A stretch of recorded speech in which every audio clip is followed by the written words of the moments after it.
Hello students, myself Vishal Shankar Srivastava, Assistant Professor in GL Bajaj Engineering College, Greater Noida in the Mechanical Engineering Department. Today we are going to discuss about centerless grinding. Centerless grinding is a part of the grinding operation. It is a important topic of the grinding operation. Grinding is a unit third topic in manufacturing process KMH 403 में, ठीक है. And this is lecture number 14. तो जो which topic which the topic which you are discuss going to discuss is a centreless grinding and it's a very important in generally in each semester you can face single question either medium या long type question from this topic in the reference of the theory I are working. Okay, तो basically cylindrical grinding का एक part है ये. तो जैसा हमने previous lecture में डिस्कस किया था surface grinding and then cylindrical grinding. Cylindrical grinding का हमने जो केस डिस्कस किया था कि उसकी कंडीशंस कुछ ऐसी होती है कि दो सिलेंड्रिकल शेप के वर्क पीस होते हैं, जैसे कि एक आपका ग्राइंडिंग व्हील ही हो गया, दूसरा आपका वर्क पीस हो गया. तो वो दोनों रोटेटिंग केस में होना चाहिए, यानी वर्क पीस भी रोटेट ऑब्जेक्ट और ये आपका ग्राइंडिंग व्हील भी रोटेट करना चाहिए. फीड होना चाहिए कंटिन्यूस टच में, ट्रवर्स भी होना चाहिए, इन और आउट भी होना चाहिए.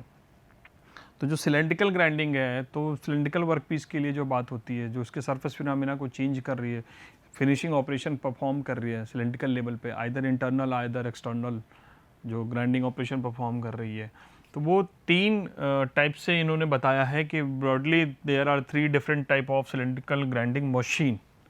मतलब मशीन को 3 बार में बांट दिया गया कि प्लेन टाइप है, यूनिवर्सल है और एक सेंटरलेस है. तो आप ये कह सकते हैं, यू कैन सी दैट कि सेंटरलेस जो है एक मैकेनिज्म है, एक तरीका है ग्राइंडिंग किसका, सिलेंड्रिकल ग्राइंडिंग का. ठीक है, हमें अगर कोई सिलेंड्रिकल वर्क पीस का शेप है, सिलेंड्रिकल में इरेगुलर शेप है, जैसे जिगजैग है, कॉनकेव है, कॉन्वेक्स है, तो इसको हम किस मैथड से कर रहे हैं हम, वो दैट इज अ सेंटरलेस एक मेथड है किसका, सिलेंड्रिकल का पार्ट का. ठीक है, तो सिलेंड्रिकल का ये तो बेसिक्स इंट्रोडक्शन है कि this process use to produce external and internal cylindrical surface. तो ये हमने प्रीवियस लेक्चर में जैसे कि डिस्कस किया था कि ये सिलेंड्रिकल और जैसे ये कि इंटरनल और एक्सटर्नल दोनों के लिए बात कर देगा सिलेंड्रिकल शेप. ठीक है, अब उसमें ये 3 है, 3 में से हमें सेंटरलेस पे बात करनी है, सेंटरलेस को पढ़ना है. ठीक है, और ये डीपली पढ़ना है क्योंकि इंपॉर्टेंट टॉपिक है. तो जैसे अगर ये प्लेन सिलेंड्रिकल है, सिलेंड्रिकल मशीन है जो कि लेथ मशीन की तरह ही ये दिखता है, जैसे लेथ मशीन में आपने चक देखा राउंड शेप में है. ठीक है, तो ये हमारा एक व्हील ये है.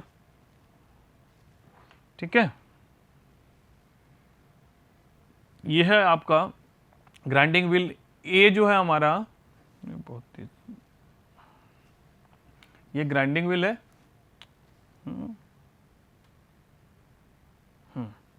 ये ग्राइंडिंग व्हील हो गया हमारा. ठीक है, ये वर्क पीस है. तो ये देखो आप यहाँ पे ये हमारा हेड है, हेड जैसे लेथ मशीन में हेड होता था ना, तो यहाँ पे पावर पूरा यहीं से और ये रोटेट हो रहा है. तो ये आरपीएम पे ये रोटेट हो रहा है, ये हेड है. और ये वर्क पीस इसमें सॉफ्ट में यहाँ से फिक्स किया गया, एक यहाँ है और एक इधर से सपोर्ट देके फिक्स किया गया है. और यहाँ पे कंटिन्यूस टच करके आप मशीनिंग करते रहते हो.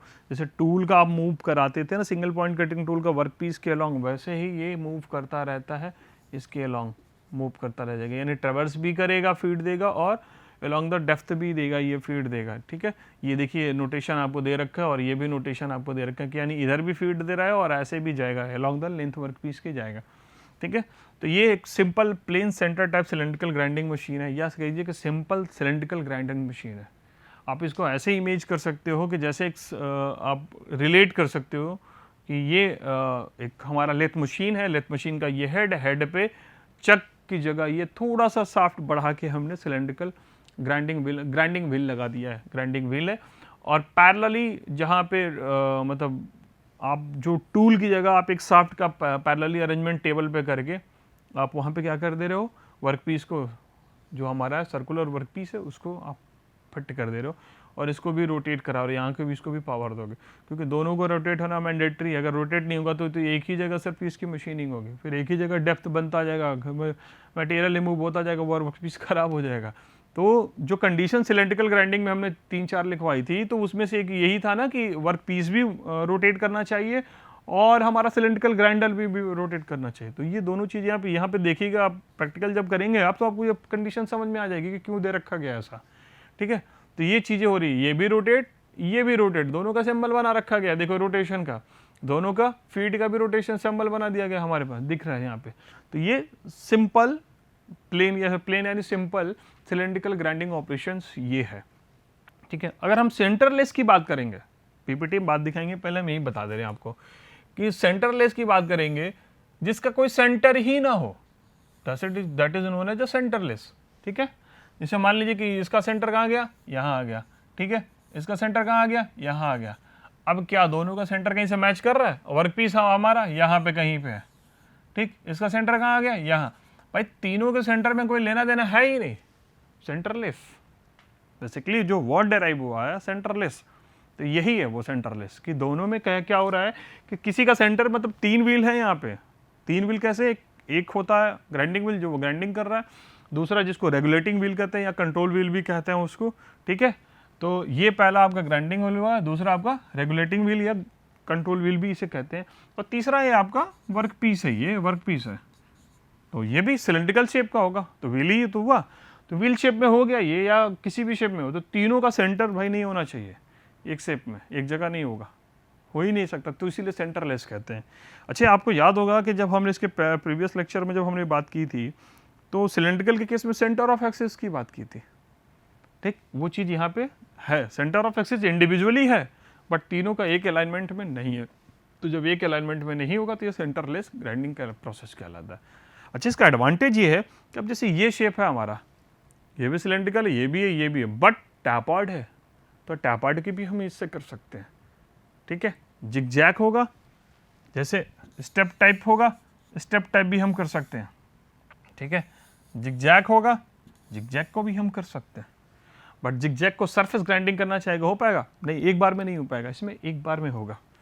तो एक बार में जब एक बार वर्कपीस लगता है, क्योंकि इसके अंदर फिर फर्दर 3 टाइप्स में हो जाता है, थ्रू फीड, इन फीड, इंड फीड होता है, हम आगे डिस्कस करेंगे। तो जैसे जैसे शेप चेंज होता है वैसे वैसे इसके मैकेनिज्म में हम चेंजेस करते जाते हैं और प्रोसेस का नाम बदल जाता है। रहता सेंटरलेस ही है, सेंटरलेस में प्रोसेस का नाम बदल जाएगा, तो ये कर देता। अब ये वन टाइम एक बार फीड आपने दिया, इन हुआ, मशीनिंग होके बाहर निकला, और चाहिए और होके निकल गया। लेकिन अगर आप सरफेस के थ्रू बात करेंगे, सरफेस ग्राइंडर से या मैनुअली, तो आपको बार बार वो आपको मतलब प्रोसेस को रोकना पड़ेगा, फिर सेकंड स्टेप पर जाना पड़ेगा, फिर थर्ड स्टेप पर जाना पड़ेगा, ऐसा टाइम टेकिंग होता है। तो मास प्रोडक्शन के केस के लिए जब भी हम बात करेंगे तो हम सेंटरलेस की बात करेंगे, ऐसे चीज़ों पे, ऐसे शेप पे। तो ये मास प्रोडक्शन के लिए बहुत ही सूटेबल है सेंटरलेस ग्राइंडिंग प्रोसेस।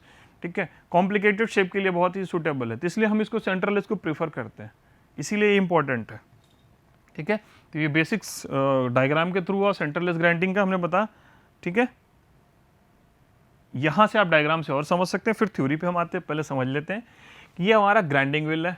ठीक है, इसका सेंटर देखिए यहाँ पे है, ओके, ये सेंटर है, ये रेगुलेटिंग व्हील है, और ये वर्क पीस है, ये रेस्ट टेबल है, यानी सपोर्टिंग टेबल है। रेस्ट का मतलब है सपोर्ट कर रहा है ये यहाँ से, ताकि ये नीचे ना आए। ठीक है, अब आप देखेंगे ये इधर का रोटेट कर रहा है, ये क्लॉकवाइज है ग्राइंडिंग व्हील, तो ये क्या एंटी क्लॉकवाइज है, और इसके रिस्पेक्ट में ये क्या हो जाएगा, क्लॉकवाइज। यानी इन दोनों की ग्राइंडिंग व्हील और रेगुलेटिंग व्हील हमेशा एक ही डायरेक्शंस में होंगे। ये बीच में जो है इंटरमीडिएट है, ये जैसे आप गियर ट्रेन पढ़ा होगा आपने कि एक क्लॉकवाइज तो दूसरा एंटी क्लॉकवाइज, अब ये एंटी क्लॉकवाइज तो ये क्लॉकवाइज, तो ये हो जाएगा। यानी ये जिस डायरेक्शन में होगा उसका अपोजिट ही है, ये जिसका होगा इसका अपोजिट ही है। तो ऑब्वियस सी बात है, ग्राइंडिंग व्हील और रेगुलेटिंग व्हील दोनों हमारा क्या हो जाएंगे, सेम डायरेक्शन में हो जाएंगे। ठीक है, ये ग्राइंडिंग व्हील है, इसके उसमें अब्रेसिव पार्टिकल्स होते हैं पेरिफेरल पे, अब्रेसिव पार्टिकल्स का बना होगा। ये रेगुलेटिंग व्हील है, रबड़ का या रेजोनाइड्स का बना होता है, क्योंकि इसका काम क्या होता है रेगुलेटिंग व्हील का, कि ये इसको सपोर्ट करे। अब इसको भी अगर आप एब्रेसिव पार्टिकल्स का बना देंगे तो ये भी इधर से मशीनिंग करने लगेगा, ये भी इधर से मशीनिंग करने लगेगा, दोनों तरफ से मशीनिंग करेंगे, तो कंट्रोल कौन करेगा? कंट्रोल नहीं होगा तो पता चलेगा कि आपका जो रिक्वायरमेंट है, रिक्वायरमेंट से ज़्यादा मटेरियल मूव होगा, वर्कपीस रिजेक्ट, लॉस झेलिए फिर आप इंडस्ट्री में, फिर आपकी कंपनी बैठ जाएगी, घाटे में चली जाएगी। तो ये इसका जो फंक्शंस होता है कंट्रोल करना, कंट्रोल कई चीज सेंस में करेगा कंट्रोल, अभी हम डिस्कस कर लेंगे जब इस पे आएंगे। तो अभी आप डायग्राम से बस वर्किंग इसका समझिए। और ये इसका रेस्ट है।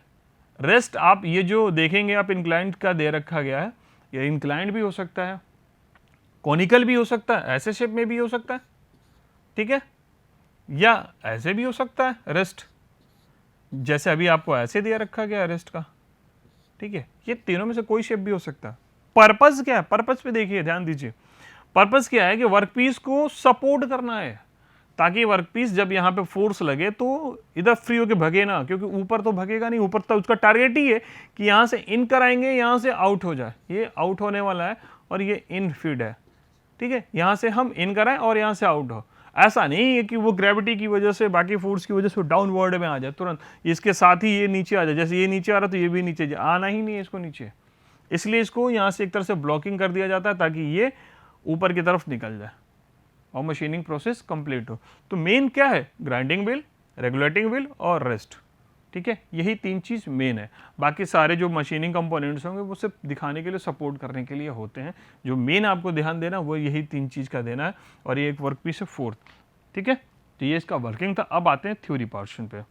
तो हमने बताया कि आपको सेंटरलेस ग्राइंडिंग, जिसमें कोई सेंटर नहीं होगा, तीनों का सेंटर एक लाइन में नहीं होगा, सेंटर तो होगा। Centreless process the continuous grinding process, cylindrical surface in the workpiece is not held between centres, centres not centre, तीनों के सेंटर एक समय नहीं होंगे। By a work support table, जैसे रेस्ट हम बोल रहे थे वो वर्क सपोर्ट टेबल के यहाँ पे बात होगी, ठीक है। इसमें दो व्हील होते हैं, पहले को ग्राइंडिंग व्हील कहते हैं, ठीक है, ग्राइंडिंग व्हील कहते हैं। ग्राइंडिंग व्हील का डायमीटर ज़्यादा बड़ा होता है as compare to regulating wheel के, और ये जो एब्रेसिव पार्टिकल्स का बना होता है, ठीक है। तो पॉइंट टू बी नोटेड कि grinding wheel is a large diameter as compare to regulating wheel made of abrasive particles. दूसरा, ठीक है, एब्रेसिव पार्टिकल्स का बना होता है, that is grinding wheel is responsible for the grinding operations majorly, वही responsible है ग्राइंडिंग ऑपरेशंस के लिए, ठीक है, लार्ज इन डायमीटर। और वो उसका जो आरपीएम होगा वो ज़्यादा आरपीएम होगा, ज़्यादा स्पीड पर रोटेट करेगा as compare to regulating wheel, ठीक है। ये सारे डिफरेंसेस भी मैं आपको बताता चल रहा हूँ, इसको आप डिफरेंसेस समझिए या इसको स्पेसिफिकेशन समझिए, जो भी आप समझना हो आप समझिए, अपने तरीके से समझ के लिखना होगा आपको, लिखते रहिएगा, ठीक है। तो ग्राइंडिंग व्हील का ये हुआ। पैरेलली ग्राइंडिंग व्हील का ये होता है कि तब स्पीड का केस होता है, प्लस वो फिक्स होता है। ग्राइंडिंग व्हील फिक्स का मतलब एक जगह पे रहेगा, वो किसी इंक्लाइंड पोजीशन पे बार बार इधर उधर नहीं कराया जाएगा, क्योंकि जो रेगुलेटिंग व्हील हमारा होता है उसको हम टिल्ट कराते हैं, उसकी पोजीशंस को चेंज कराते हैं, उसको रिट्रैक्ट ज्वाइन कराते हैं as shape of the work piece, जैसा होता है उस हिसाब से रेगुलेटिंग व्हील को हम करते हैं। क्योंकि हमने क्या बोला था, रेगुलेटिंग व्हील को हम कंट्रोल व्हील भी कहते हैं। रेगुलेट कर रहा है, कंट्रोल कर रहा है, जैसे हमने कहा कि ये रेगुलेटरी है, आपको ये फॉलो करना है, दैट मीन्स कि मैंने आपको एक बोल दिया कि आपको इसी के अंडर में रहना है, यानी ये कंट्रोल है आपका, आपको उस लॉज के बाहर नहीं जाना है। तो सेंटरलेस ग्राइंडिंग में रेगुलेटिंग व्हील कंट्रोल कर रहा है। अब रेगुलेटिंग व्हील का काम क्या है, ये जो हमारा रेगुलेटिंग व्हील है ये वाला, यही कहते हैं इसको रेगुलेटिंग व्हील। इसका काम क्या है, इसका बता दे रहे हैं हम। Regulating wheel as work as a regulate, work as a control. It is a made of resinoid or rubber. When we are the material is not too hard, it's a very cheap economical process, you can use as a rubber, otherwise you can use other chemical like a resinoid, ठीक है। And its position is not affects, its position is vary and depends on the shape of the workpiece, like a zigzag, tapered, stepped workpiece. So you can fix at a tilted angle, tilt angle जिसे कहते हैं, tilted angle you can fix at the tilted angle and workpiece in the मतलब you can मतलब feed the workpiece between the two wheels, ठीक है। तो ये regulating wheel को आप एक tilt positions पे रखते हो, and the main purpose of the regulating wheel is for polishing. Parallelly you can perform polishing operation, because after the grinding operations workpiece surface is rough, not fully furnished. So you can want a fully furnished product in a one operations. So you can regulate grinding the through the grinding wheel, and parallelly you can polishing with the help of regulating wheel. So change the peripheral of the regulating wheel, like you want to as much you polishing. So you can use the chemicals or resonate for the polishing purpose, कि मतलब जैसा आपको polishing का level चाहिए उस हिसाब से आप रेगुलेटिंग व्हील्स पे, आप सरफेस पे आप एडिशंस को यूज़ करिए आप, ताकि आपकी पॉलिशिंग और अच्छी मिले। तो पैरेलली आप एक तरफ से ग्राइंडिंग हो रही है, दूसरी तरफ से पॉलिशिंग होते हुए वर्कपीस बाहर निकल जाएगा और आपको वर्कपीस कंप्लीट मिल जाएगा। इसीलिए इसमें टाइम कम लग रहा है और ये मास प्रोडक्शन के लिए यूज हो रहा है। Other functions of the regulating wheel is positions of the regulating wheel, you can workpiece को रिट्रैक्ट और रिज्वाइन भी करा सकते हैं। फॉर एग्जांपल जैसे कि अगर हमारा ये वर्कपीस है कुछ यहाँ पे डिफरेंट शेप का है, लाइक दिस, कि ये हमारा ठीक है ग्राइंडिंग व्हील हो गया, ठीक, और ये हो गया हमारा रेगुलेटिंग व्हील हो गया। अब हमारे पास कुछ इस शेप का है वर्क पीस है, क्या है ये? टैपआउट शेप है, ये हमारा टैपआउट शेप है। अब हमें पता है टैपआउट शेप, फॉर एग्जांपल यहाँ तक तो इन कर गया आसानी से, इन हो गया, इन फीड हमने यहाँ से दे दिया, हो गया। यहाँ के बाद हमें चेंज दिक्कत करेगा, हमें पता है। तो फिर यहाँ पे अगर हम एंगल टिल्टेड पोजीशन पे इसको रखेंगे, यानी इसको टिल्ट कराएंगे या इसको थोड़ा सा यहाँ से सेंटर यहाँ कर देंगे, तो ये जो डिफरेंस है यहाँ के डिफरेंस को मैच कर जाएगा और ये इन होके प्रोसेसिंग कंप्लीट करके चला जाएगा। But you can not change the position of the grinding wheel. बार बार हम इसीलिए इसको करते हैं, इसको हम फिक्स रखते हैं, ठीक है, क्योंकि ये मेन पार्टिकल्स है और बड़े डायमीटर में भी ये बड़ा होता है, हैवी होता है, तो इसको बहुत सारे रीजंस होते हैं। तो इसलिए हम रेगुलेटिंग व्हील को ही हम इन आउट कराते रहते हैं, रिट्रैक्ट, ज्वाइन, रिट्रैक्ट और कॉन्टैक्ट बनाते रहते हैं, ठीक है। तो ये है रेगुलेटिंग व्हील की ये स्पेसिफिकेशन है कि हम इसको इन आउट करा सकते हैं, इसको वर्कपीस के साथ जैसा शेप है उस हिसाब से हम इसको टिल्ट करा सकते हैं, उस शेप उसके हिसाब से हमें कॉन्टैक्ट वर्कपीस के साथ रखना होगा। जब देखेंगे बड़ा वर्कपीस है जिसका साइज डिफरेंट कॉम्प्लेक्स शेप है, so we can change the position of the regulating wheel, तो हम चेंज कर सकते हैं, ठीक है।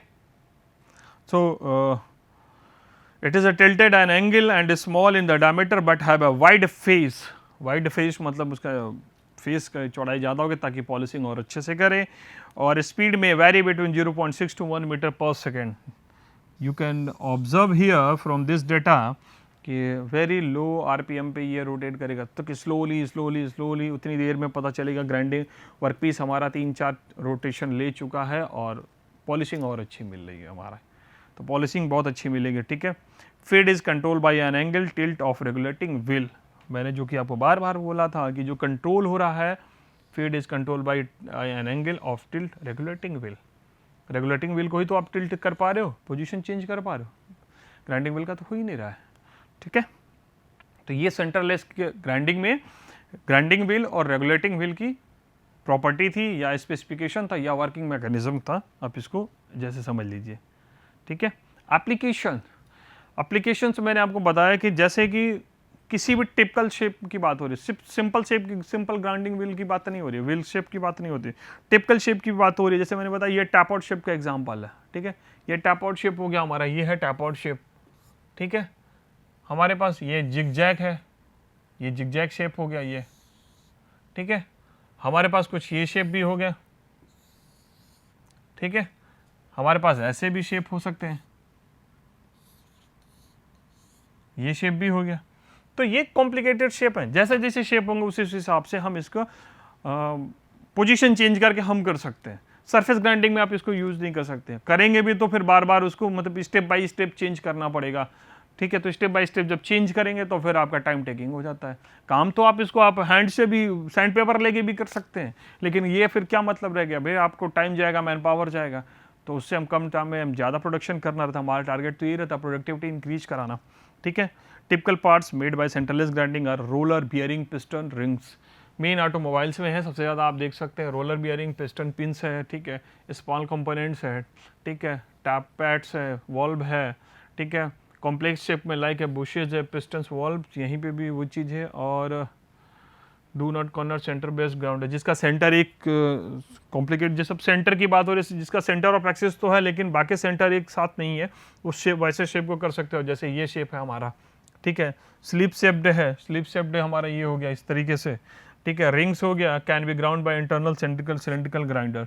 तो कॉम्प्लिकेटेड शेप जब सिलेंड्रिकल की बात आ रही है तो वहाँ पे हम इसको कर सकते हैं, परफॉर्म कर सकते हैं, ठीक है। सेंटरलेस ग्राइंडिंग को हम 3 पार्ट्स में हमने मतलब फर्दर इस मैकेनिज्म को आगे क्लासिफाइड किया, थ्रू फीड, इन फीड और एंड फीड। जो सबसे कॉमन है वो थ्रू फीड है, सबसे कॉमन और सबसे ज़्यादा यूज जो होता है थ्रू फीड है, ठीक है। तो external as well as internal भी ये होता है सेंटरलेस ग्राइंडिंग, और जो सबसे हमें जो फॉलो करते हैं जनरली में जो होता है वो थ्रू फीड ही होता है। इन फीड और एंड फीड को हम थोड़ा मतलब कम यूज होता है, ऐसा नहीं कि नहीं यूज होता, कम यूज होता है, क्योंकि ऐसे शेप भी बहुत कम यूज होते हैं, ऐसे शेप के पार्ट्स बहुत कम यूज होते हैं। थ्रू फीड जो होता है वो बहुत फ्रिक्वेंटली यूज होता है, क्योंकि इसमें बहुत ज़्यादा आपको एंगल की पोजीशन या रेगुलेटिंग व्हील की पोजीशन बार बार चेंज नहीं करनी पड़ती है।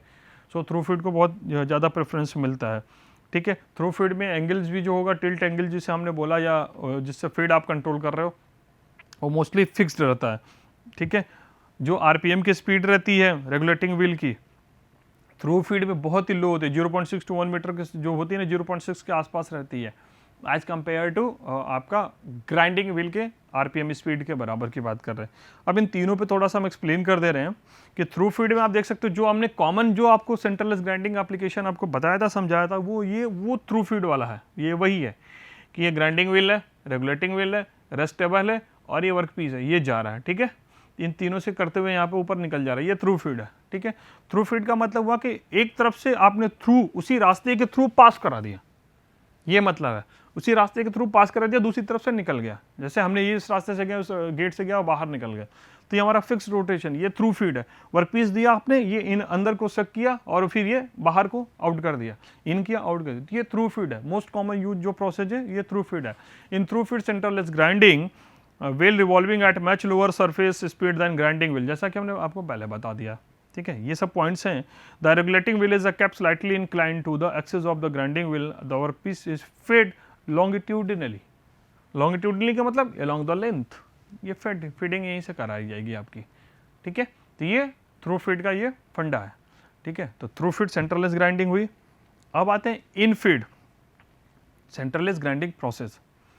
इन फीड देखिए, थ्रू फीड, इन फीड और इंड फीड है, ठीक है। इन फीड का मतलब हुआ कि इन फीड में जो भी होगा स्टेप्ड शेप या इरेगुलर शेप या ये कह लीजिए कॉम्प्लेक्स शेप। अब मैं स्टेप्ड शेप और इरेगुलर शेप, जैसे स्टेप्ड शेप का मतलब ये हुआ, ये आपका स्टेप टर्निंग नाम सुना है आपने, ये रहा, ये सेंटर ऑफ एक्सेस है, इसका ये वर्कपीस है, स्टेप्ड शेप हुआ। यानी एक स्टेप ये हुआ, दूसरा ये हुआ, तीसरा ये, चौथा ये हुआ। You can understand step shape, ठीक है।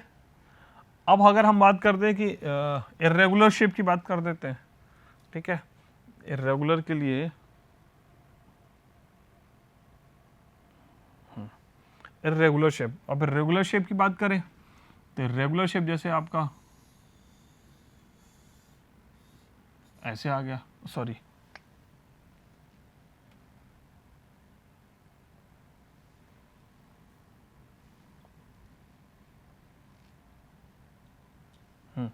इरेगुलर शेप का मतलब ये हुआ कि मान लीजिए कि आपका गया ऐसे, ये इरेगुलर शेप हो गया कि मतलब आप इसमें देखोगे स्ट्रेट भी है, ठीक है, सिलेंड्रिकल भी है, जिग जैग भी है, ये रेगुलर शेप हो गया, ठीक है। टॉप आउट शेप तो आपको हमने बता ही चुका है, ये भी हो सकता है। तो मतलब कोई भी कॉम्प्लेक्स शेप की जब बात होगी तो वो इन फीड के केस को हम कंसिडर करेंगे। Stepped off, in this process we can grind stepped off irregular profile workpiece, irregular profile of the workpiece को हम प्रोसीड करते हैं, ठीक है। इन फीड में क्या होता है कि एक तरफ से आप इन करोगे, ठीक है, और साइड साइड से आपको सपोर्ट देना होता है, फीड करना पड़ता है। इसमें क्या होता है कि जैसे कि जो रेगुलेटिंग व्हील होता है, रेगुलेटिंग व्हील होता है, देखिए इसमें क्या होता है कि ग्राइंडिंग व्हील ये हमारा फिक्स होगा, ठीक है, ग्राइंडिंग व्हील हमारा फिक्स होगा और रेगुलेटिंग व्हील जो हमारा होगा ये फिक्स नहीं होगा। क्या होगा? फिक्स नहीं होगा। थोड़ा सा यहाँ ध्यान दीजिएगा कि फिक्स यानी ये जो दिखाया गया है कि इन फीड, यहाँ से फीड दिया जा रहा है, यहाँ से फीड देने का मतलब यह है कि आपने ये ग्राइंडिंग व्हील अपनी जगह रखा, वर्कपीस रखा, वर्कपीस के शेप के अकॉर्डिंग हमने व्हील को इन और आउट कराया, टच कराया, हटाया, मतलब मशीनिंग के लिए लगाया, हटाया, मशीनिंग के लिए लगाया, हटाया। क्योंकि होता क्या है कि अगर हम स्मॉल डायग्राम बना के देख लें यहाँ पे, ये ग्राइंडिंग व्हील है हमारा, ठीक है, और कुछ ऐसा हमारा वर्क पीस जा रहा है, ठीक है। अब दूसरा व्हील अभी आपने यहाँ लगाया, ठीक है, ये रेगुलेटिंग व्हील है, फीड आपने दिया, ये टच में आ गया। अब ये थोड़ी देर बाद ग्राइंडिंग व्हील हमारा यहाँ चला गया, ठीक, वर्क पीस ये तो फिक्स है अपनी जगह पे ग्राइंडिंग व्हील सब कुछ, लेकिन ये यहाँ रहेगा तो काम नहीं चलेगा ना, कॉन्टैक्ट ही नहीं बनेगा, क्योंकि यहाँ का तो यहाँ चला आया ये कॉन्टैक्ट। तो यहाँ से फिर हमें इसको यहाँ से लूज करना पड़ेगा, इसको फिक्स की जगह, और यहाँ टच कराना पड़ेगा रेगुलेटिंग व्हील को। तो इसीलिए जो भी फीड की बात होगी, इन फीड में फीड जो हम कंट्रोल करेंगे रेगुलेटिंग व्हील से करेंगे। और कैसे करेंगे कि जैसे जैसे शेप अब हटेगा जाएगा, हटेगा जाएगा, ये रेगुलेटिंग व्हील अगर है, इसका व्हील है, तो हम इसको आगे पीछे करते रहेंगे या टिल्ट एंगल से पोजीशन इसकी चेंज करते रहेंगे, ठीक है। मैं फिर से आपको समझा दे रहा हूँ एक बार कि जैसे कि ये हमारा रेगुलेटिंग व्हील है, ठीक है, ये हमारा वर्क पीस है, वर्क पीस कुछ ऐसे, कुछ इस टाइप का शेप है, सपोज करिए कुछ इस शेप का है। तो यहाँ पे कांटेक्ट तो आ गया, यहाँ कांटेक्ट कहाँ से आएगा, ये तो ऐसे ही पास कर जाएगा, अगर नहीं आएगा तो अब यहाँ पे जो इसका जो सरफेस अपर चला गया, तो रेगुलेटिंग व्हील को हम लूज करेंगे और यहाँ पे ले जाके कांटेक्ट कराएंगे। यानी फीड कहाँ से दे रहे हैं, इन फीड, यहाँ से फीड जा रहा है, तो ये कहलाता है इन फीड प्रोसेस। इन फीड में क्या होता है, हमेशा रेगुलेटिंग व्हील को पहले हटा देंगे, रिमूव करेंगे, वर्कपीस को फिक्स करेंगे, ग्राइंडिंग व्हील को फिक्स करेंगे, फिर रेगुलेटिंग व्हील को टच कराएंगे, फिर जब शेप जैसा जैसा चेंज होगा रेगुलेटिंग व्हील की पोजीशंस को चेंज करते जाएंगे। तो वहां से फीड इसका कंट्रोल कहां से होगा, यहां से रेगुलेटिंग व्हील पे, यहां से फीड हमारा कंट्रोल होता है। तो ये इन फीड है। अब आया इंड फीड। इंड फीड में क्या होता है कि आपका अगर इंड फीड की बात करें तो टैप आउट शेप के लिए सबसे सही होता है, और इंड पे जहां पे एग्जिट हो रहा है वहां से हम कंट्रोल करते हैं, वहां से हम फीड कर लेते हैं, ठीक है। ये रेगुलेटिंग व्हील अपनी जगह पे, ये यहाँ पे, और यहाँ से एंड फीड है, देखिए यहाँ से शॉप जा रहा है, वर्कपीस जा रहा है, और यहाँ से हम इसको कंट्रोल कर रहे हैं। यानी इन और आउट वाली पोजीशन से हम यहाँ पे वर्कपीस को हम कंट्रोल कर लेते हैं, ठीक है। और टैप आउट स्पेशली ये टैप आउट पोजीशंस के लिए ही प्रीफर की जाती है एंड फीड के केस में, ठीक है। इन फीड में इरेगुलर शेप के लिए होता है, और एंड फीड में टैप आउट के लिए स्पेशली होता है। तो ये तीन टाइप के थे, थ्रू फीड, इन फीड और एंड फीड, ठीक है। एडवांटेज डिसएडवांटेज जो है आपका कि जो एडवांटेज थे उसका हमने आपसे बता ही दिया था कि प्रोडक्शन रेट ज़्यादा होता है, कॉम्प्लिकेट सिलेंड्रिकल शेप के लिए भी होता है, किसी भी टाइप का शेप हो आप इजीली मशीन कर सकते हो, ठीक है। टाइम कम लगता है, वन टाइम एक प्रोसेस कंप्लीट होता है, पैरेलली पॉलिशिंग भी हो जाती है, ठीक है, ये भी आप देख सकते हो। और पॉलिशिंग पैरेलली हो रही है तो टाइम हमारा ऑब्वियस सी बात है, दूसरे ऑपरेशन का टाइम बच रहा है और हमारा कॉस्ट कटिंग भी हो जाएगा, ठीक है। बट ये कि फ्लैट सरफेस हम नहीं कर सकते हैं, ठीक है, थोड़ा सा ये टेक्निकल ज़्यादा है, टेक्निकल ज़्यादा होने की वजह से हमें थोड़ा मेंटेनेंस और बाकी चीज़ों पे इसका कॉस्ट बढ़ जाता है, ठीक है। तो ये सेंटरलेस ग्राइंडिंग रहा, ये हमारा रेफरेंसेस है, ओके। और but it's all about the centreless grinding. Thank you so much.